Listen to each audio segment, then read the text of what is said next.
Church on the road की तरफ से आप सबको सलाम। जीत नौजवानों, आज फिर हम अपनी हदायत के लिए खुदावंद के जिंदा पाक कलाम में से सीखेंगे। आए मेरे साथ निकालेगा ज़बूर की किताब, उसका 5वां ज़बूर और उसकी 8 आयतें मुबारका।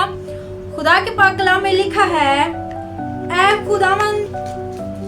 खुदावंद मेरे दुश्मनों के सबब से मुझे अपनी सदाकत में चला, मेरे आगे आगे अपनी राह को साफ कर दे, क्योंकि उनके मुंह में जरा सच्चाई नहीं, उनका बातन महज शरारत है, उनका गला खुली कब्र है, वो अपनी जुबान से खुशामद करते हैं। आमीन। मेरे अजीज नौजवानों, हमने खुदावंद के मुकद्दस पाक कलाम में बहुत ही खूबसूरत आयत मुबारका पढ़ी है।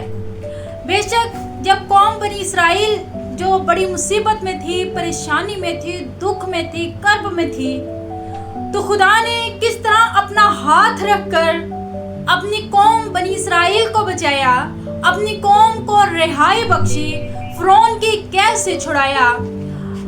अब तक कब जब भी खुदा के खादम या खुदा के लोग किसी मुश्किल में, परेशानी में पड़ते हैं, तो खुदा फक्त ये कहता है कि अगर तू मुझ पर भरोसा रखता है, अगर तू मेरे आईन और अहकाम पर अमल करता है, तो बेशक मैं तेरी हिफाजत करूंगा। और बाज़-औक़ात अय्यूब की मानत हम पर आजमाइश भी आती है, लेकिन अगर हम उसमें डटे रहते हैं तो अय्यूब की मानत दुगनी से चुगनी बरकत भी पाते हैं। तो अजीज नौजवानों, यहाँ पर हम देखते हैं बाज़-औक़ात हमें नहीं पता होता कि कौन हमारे बारे में कैसी बातें कर रहा है, हमारे लिए कैसे अल्फाज यूज कर रहा है, हमारे लिए क्या बोल रहा है, या इब्लीस के हमारे लिए क्या क्या मंसूबे हैं। लेकिन खुदा इन सब से वाकिफ होता है। और खुदा बेशक जब हम खुदा से मिन्नत और इल्तिजा करते हैं तो खुदा सबके मुंह बंद करने की कुदरत भी रखता है। तो ऐसे ही नौजवानों, खुदा के कलाम बयान करता है कि खुदा का बंदा ज़बूर नवीस बयान करता है, ऐ खुदावंद मेरे दुश्मनों के सबब से मुझे अपनी सदाकत में चला, मेरे आगे आगे अपनी राह को साफ कर दे, क्योंकि उनके मुंह में जरा सच्चाई नहीं। कि बाज़ औक़ात हम खुदा के रास्ते पर चल तो रहे होते हैं, हम बड़े वफादार होते हैं, लेकिन हम पर बहुत सी जुबानें ऐसे अल्फाज यूज कर रही हैं कि इब्लीस उनमें काम कर रहा होता है।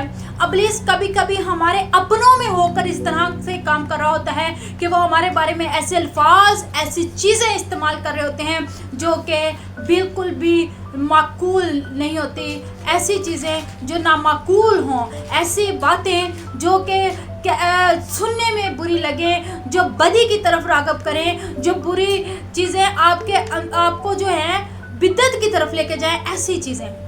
बाज़ औक़ात गाली गलौज भी लोग करते हैं तो इब्लीस के जानसे में आकर। ऐसे हमने बहुत से बार देखा है, बहुत से खादमीन पर ऐसी बातें, ऐसी तोहमतें, ऐसी चीज़ें लग रही होती हैं कि इब्लीस लोगों में काम कर रहा होता है कि क्यों खुदा का कलाम आगे बढ़ रहा है, क्यों खुदा के लोग आगे बढ़ रहे हैं। तो ऐसे वक्त में खुदा अपने लोगों की हिफाजत करता है, खुदा सबके मुंह बंद करने की कुदरत रखता है। तो चर्च ऑन द रोड तमाम नौजवानों, बेशक आज जिंदगी में कुछ भी आपको फील हो रहा है, आपको लग रहा है, या फिर ऐसा है कि कुछ लोग आपकी खुशामद कर रहे होते हैं, लेकिन पीठ पीछे आपके बारे में बुरा बोल रहे होते हैं, आपके लिए बुरे अल्फाज इस्तेमाल कर रहे होते हैं, तो इब्लीस उनमें अपना काम कर रहा होता है आपको खुदा के कामों से रोकने के लिए कि आप खुदा के काम से रुक जाएं, आप खुदा के लिए आगे ना बढ़ सके।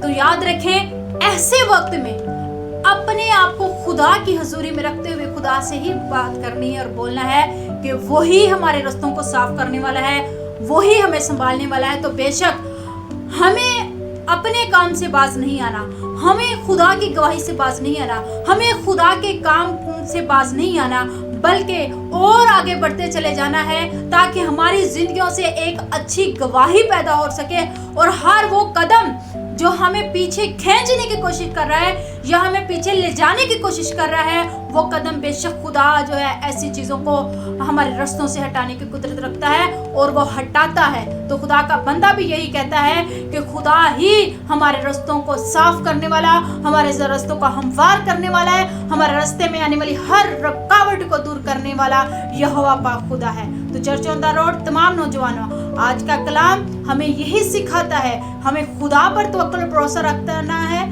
जितने भी खुशामद करने वाले हैं, बुरी बातें बकने वाले हैं या बुरा कहने वाले हैं, خدا خود ہی ان کو ان کے انجام تک پہنچانے والا ہے. ہمیں کسی کے لیے برا نہیں سوچنا, ہمیں کسی کے لیے برا نہیں بولنا, بلکہ خدا کے کلام کے مطابق سب سے محبت اور پیار رکھنا ہے تاکہ خدا کے نام کو عزت اور جلال مل سکے. بے شک آج کا کلام ہم سبوں کے لیے باعث برکت ٹھہرے. God bless you all.